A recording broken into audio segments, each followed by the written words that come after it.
Dear students, welcome to my classroom. మనం అనులోమ మరియు విలోమానుపాతంలో అధ్యాయంలో 10.1 అభ్యాసంలో కొన్ని సమస్యలు చేసుకున్నాం. ఈరోజు మిగతా సమస్యలు పూర్తి చేద్దాం.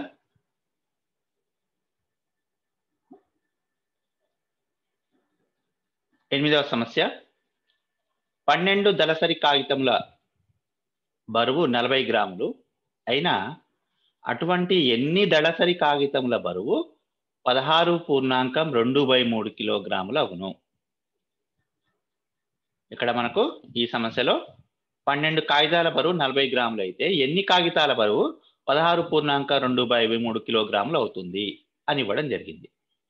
అయితే ఇక్కడ మనకు మొదట ఇచ్చింది గ్రాముల్లో ఇచ్చిండు, తర్వాత ఇచ్చింది కిలోగ్రాముల్లో ఇచ్చిండు. కాబట్టి మనం సమస్యను సాధించేటప్పుడు ఈ 16.2/3 కిలోగ్రాములని గ్రాముల్లోకి మార్చుకోవాలి. 1 కిలోకి 1000 గ్రాముల చొప్పున గ్రాముల్లోకి మార్చుకోవాల్సి ఉంటుంది. సో మనకు ఏంది, ఇక్కడ కాగితముల సంఖ్య పెరుగుతుంటే కాగితాల బరువు పెరుగుతుంది. అది మనకు చాలా స్పష్టంగా తెలుసు.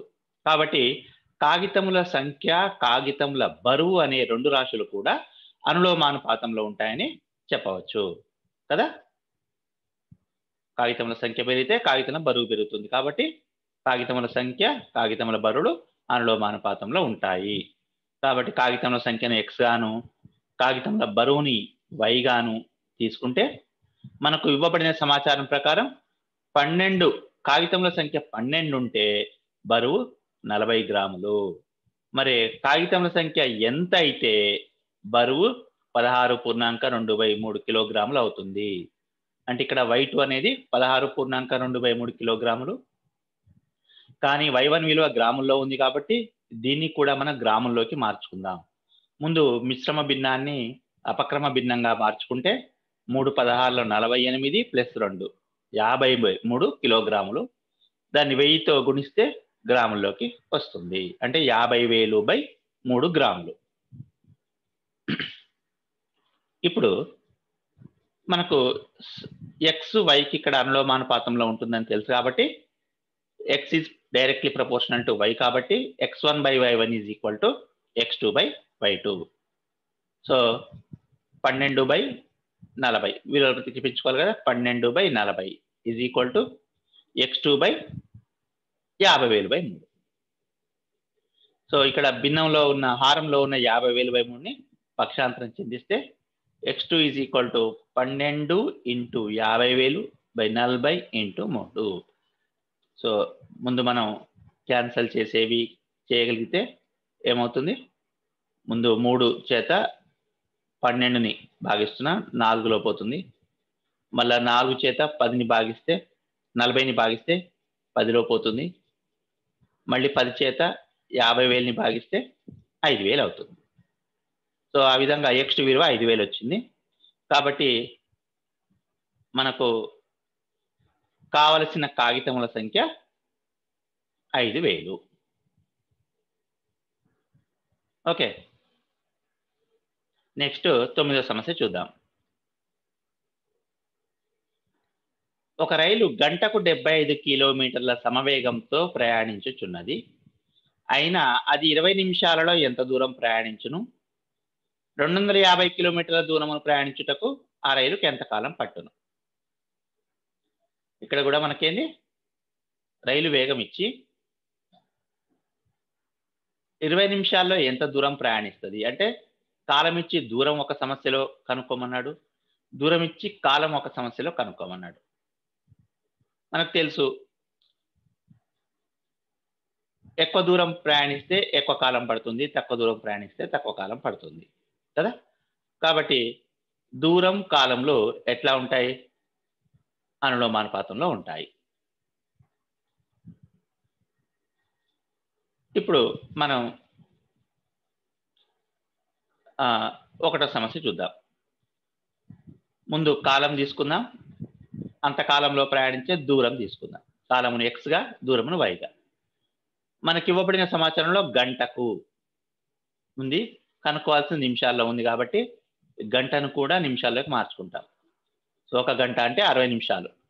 x1 విలువ 60 నిమిషాలు. అంటే 60 నిమిషాల్లో ఎంత దూరం ప్రయాణిస్తుంది? గంటకు అంటే 75 కిలోమీటర్లు. మరి ఇప్పుడు 20 నిమిషాల్లో ఎంత దూరం ప్రయాణిస్తుంది? x1, y1, x2 విలువలు తెలుసు, y2 విలువ కనుక్కోవాలి. So x is proportional to y కాబట్టి x1 by y1 is equal to x2 by y2. విలువలు ప్రతిక్షేపిస్తే 60 by 75 is equal to 20 by y2. ఆ విధంగా y2 is equal to 20 into 75 by 60. So 20 చేత 3లో పోతుంది కాబట్టి, లేదా ముందు ఇక్కడ ఇట్లా కూడా భాగించుకోవచ్చు. 15 చేత 4లో, 15 చేత 5లో. మళ్ళీ ఇప్పుడు 4 చేత 5లో పోతుంది కాబట్టి 5 5లో 25. కాబట్టి 20 నిమిషాల్లో ప్రయాణించే దూరం ఎంత? 25 కిలోమీటర్లు. అదేవిధంగా మరి మనకిప్పుడు 250 కిలోమీటర్ల దూరం ప్రయాణించడానికి ఎంత కాలం పట్టునంటున్నాడు. సో అదే కాబట్టి సెకండ్ సమస్యలో అదే విధంగా కాలము, దూరం తీసుకుంటే ఇవ్వబడిన సమాచారం ప్రకారం 1 గంటకు ఎంత? 75 కిలోమీటర్లు పోతే మరి ఎన్ని గంటలకు 250 కిలోమీటర్ల దూరం పోతుంది? So x is proportional to y కాబట్టి x1 by y1 is equal to x2 by y2. విలువలు ప్రతిక్షేపించుకుంటే 1 by 75 is equal to x2 by 250. ఆ విధంగా x2 is equal to 250 into 1 by 75. అంటే మనకు 10 by 3. ఇంకా రాయాలంటే 1.1/3. మిశ్రమ భిన్నాన్ని అపక్రమ భిన్నంగా మార్చుకోవాలంటే అపక్రమ భిన్నాన్ని మిశ్రమ భిన్నంగా మార్చుకోవాలంటే 10ని 3 చేత భాగిస్తే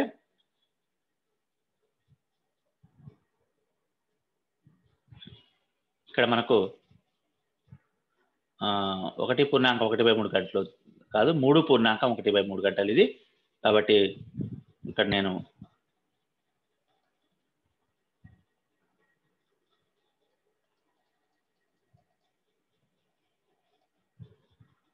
మూడు రాద్దాం.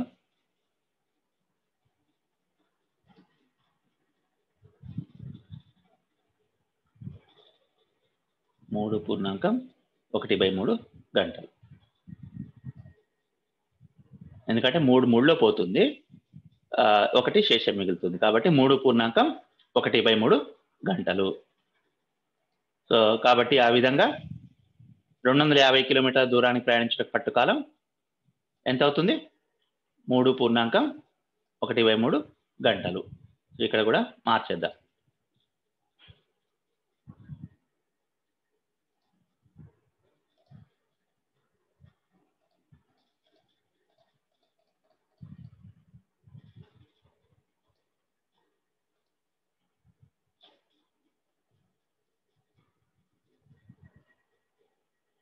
ఇక్కడ కొట్టివేసిన దగ్గర 3 రాసుకోండి. 3.1/3 లేదా 10/3 గంటలు రాసినా కూడా మనకు తప్పేం కాదు అది. ఓకే, ఇది సమస్య. సో నెక్స్ట్ సమస్యకు వెళ్దామా?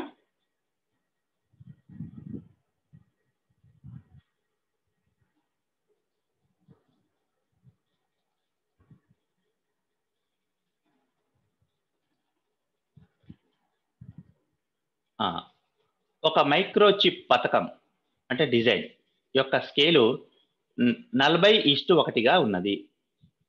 నమూనాలో దాని పొడవు 18 సెంటీమీటర్లు అయితే మైక్రోచిప్ యొక్క నిజమైన పొడవు కనుక్కోండి. అయితే సాధారణంగా మనం ఏం చేస్తుంటామంటే చెప్పుకున్నాం కదా, ఇప్పుడు భారతదేశం పటం గీయాలంటే భారతదేశం అంత పెద్ద పేపర్ తీసుకోం కదా, ఒక పేపర్లో భారతదేశం నమూనాను చిన్నదిగా గీస్తాం. అంటే పెద్దదాన్ని మనం కంటికి సులభంగా కనిపించే విధంగా చిన్నదిగా గీసుకుంటాం. అదేవిధంగా మరి కంటికి కనిపించని సూక్ష్మ జీవుల పటాలు, అంటే ఇప్పుడు సపోజ్ బ్యాక్టీరియా, వైరస్ అటువంటి పటాలు గీసేటప్పుడు, కణం పటాలు అటువంటి గీసేటప్పుడు మనం ఏం చేస్తుంటాం? చిన్నదాన్ని పెద్దదిగా గీస్తుంటాం. కొన్ని సందర్భాల్లో పెద్ద వాటిని చిన్నవిగా, మరి కొన్ని సందర్భాల్లో చిన్న వాటిని పెద్దవిగా మనం చూడడానికి సులువుగా ఉండేటట్లు గీసుకుంటుంటాం. అయితే ఇప్పుడు మైక్రోచిప్ అంటే మామూలుగా ఈ ఎలక్ట్రానిక్ పరికరాల్లో వాడుతుంటారు. అది చాలా సూక్ష్మంగా చాలా చిన్నగా ఉంటుంది అన్నమాట. అది కాబట్టి అందులో చిన్నదిగా ఉన్నదాన్ని మనం ఏ విధంగా కంటికి కనిపించే విధంగా ఉండాలంటే పెద్దదిగా గీస్తాం. ఆ విధంగా మరి ఇప్పుడు మైక్రోచిప్ పటం గీసేటప్పుడు అక్కడ స్కేల్ ఏ విధంగా తీసుకున్నాడంటే 40:1గా తీసుకున్నాడు. 40:1 అంటే ఏంది? మనకు డిజైన్ లో 40 సెంటీమీటర్లు ఉందంటే దాని నిజమైన పొడవు 1 సెంటీమీటర్ అని అర్థం. ఆ విధంగా స్కేల్ ఉందన్నమాట. అయితే నమూనాలో పొడవు 18 సెంటీమీటర్లు ఉంది. అయితే నిజమైన పొడవు ఎంత?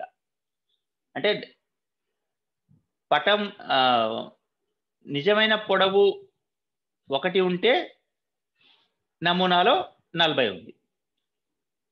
మరి నమూనాలో 18 సెంటీమీటర్లు ఉంటే నిజమైన పొడవు ఎంత? ఇది మన సమస్య.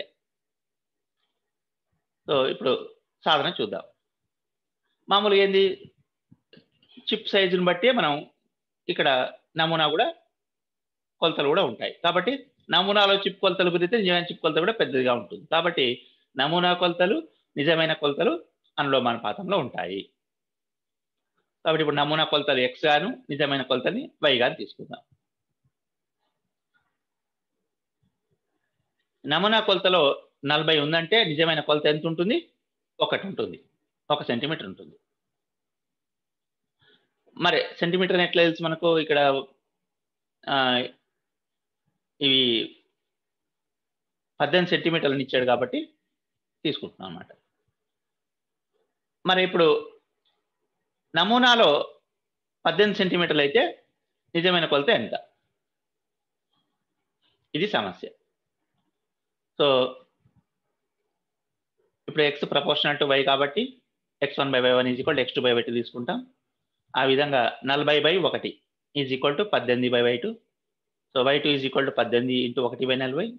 అంటే 2 చేత భాగిస్తే 2 9లో 2 20లో పోతుంది. అంటే 9/20. కాబట్టి చిప్ యొక్క నిజమైన పొడవు ఎంత ఉంటుంది?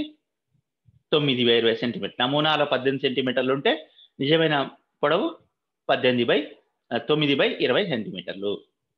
ఇది మన సమస్య.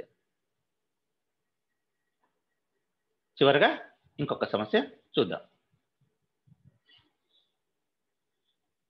డాక్టర్లు, లాయర్ల యొక్క సరాసరి వయస్సు 40. డాక్టర్ల సరాసరి వయస్సు 35.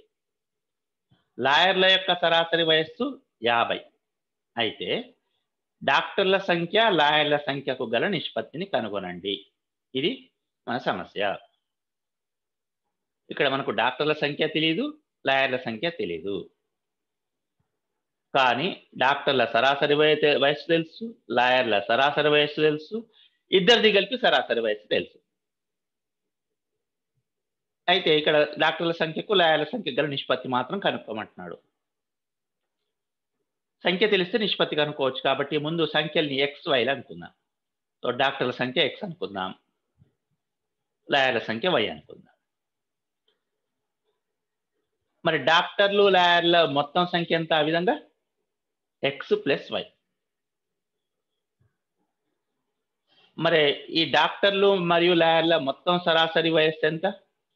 40. లెక్కలు మనకి ఇచ్చాడు అది. మరి డాక్టర్లు మరియు లాయర్ల మొత్తం సరాసరి వయస్సు 40 కదా. మరి వయసులో మొత్తం ఎంత ఉంటుంది? మనకు సరాసరిలో సూత్రం నేర్చుకున్నాం. సరాసరి ఇచ్చి రాశుల మొత్తం కనుక్కోంటే సరాసరి ఇంటూ రాశుల సంఖ్య. అట్లాగే వయస్సుల మొత్తం కనుక్కోంటే సరాసరి వయస్సు ఇంటూ రాశుల సంఖ్య.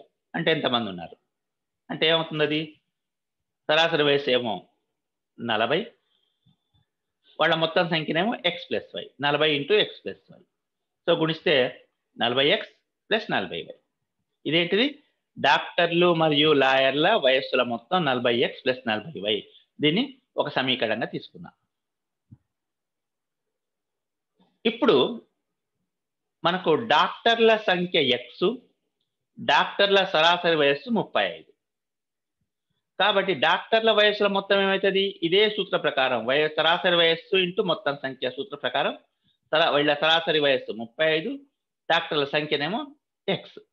కాబట్టి డాక్టర్ల వయసుల మొత్తం 35 ఇంటూ ఎక్స్. అదేవిధంగా లాయర్ల సరాసరి వయస్సు 50, లాయర్ల సంఖ్య వై. కాబట్టి లాయర్ల వయసుల మొత్తం 50y. చూడండి, ఇక్కడ మీరు గమనిస్తే డాక్టర్ల వయసుల మొత్తం 35x, లాయర్ల వయసుల మొత్తం 50y. మరి ఈ రెండింటిని కూడితే ఏమొస్తుంది మనకు? డాక్టర్ల మరియు లాయర్ల వయసుల మొత్తము 35x ప్లస్ 50y. ఇది సమీకరణం 2 తీసుకుందాం. కానీ మీరు ఒకటో సమీకరణంలో వచ్చిందైనా డాక్టర్లు మరియు లాయర్ల వయసుల మొత్తమే, ఇది 40x ప్లస్ 40y. ఇక్కడ రెండో సమీకరణంలో వచ్చిందైనా డాక్టర్లు మరియు లాయర్ల వయసుల మొత్తమే. అంటే రెండు కూడా ఒకే అంశాన్ని సూచిస్తున్నాయి కాబట్టి రెండు సమానం. కాబట్టి 1, 2 సమీకరణాల ద్వారా మనం ఏం రాయొచ్చు? 40x plus 40y is equal to 35x plus 50y. So ఇప్పుడు మనం ఎక్స్లన్నీ ఒక దిక్కు, వైలన్నీ ఒక దిక్కు తీసుకెళ్దాం. అంటే పక్షాంతరం చెందిస్తే 40x minus 35x is equal to 50y minus 40y. అంటే ఆ విధంగా తీసే 40x మైనస్ 35x అంటే 5x, 10y మైనస్ 4y అంటే 50y మైనస్ 40y అంటే 10y. మనం ఇప్పుడు డాక్టర్ల సంఖ్య, లాయర్ల సంఖ్యకి గల నిష్పత్తి అంటే ఎక్స్కి వైకి గల నిష్పత్తి x:y కనుక్కోవాలి. సో x/y కనుక్కుంటే ఆ భిన్నాన్ని x:y అనే నిష్పత్తిగా సూచించవచ్చు. కాబట్టి సో ఈ ఇంటూ వైని అటు ఎడం వైపు పక్షాంతరం చెందిస్తూ ఇంటూ 5ని కుడివైపు పక్షాంతరం చెందిద్దాం. అంటే x/y ఈజ్ ఈక్వల్ టు 10/5 అవుతుంది. 10/5 అంటే భాగిస్తే 5 2 5 1లో పోతుంది. కాబట్టి x/y విలువ ఎంత వచ్చింది? 2/1. అంటే x:y కూడా ఎంత ఉంటుంది? 2:1. కాబట్టి డాక్టర్లు మరియు లాయర్ల యొక్క నిష్పత్తి ఎంత? 2:1. ఓకే. సో ఇది ఈరోజు క్లాసు. నెక్స్ట్ క్లాస్లో మళ్ళీ మనం విలోమానుపాతము పరిచయం చేసుకుంటూ విలోమానుపాతానికి సంబంధించిన సమస్యలు సాధిద్దాం. అంతవరకు సెలవు. బాయ్.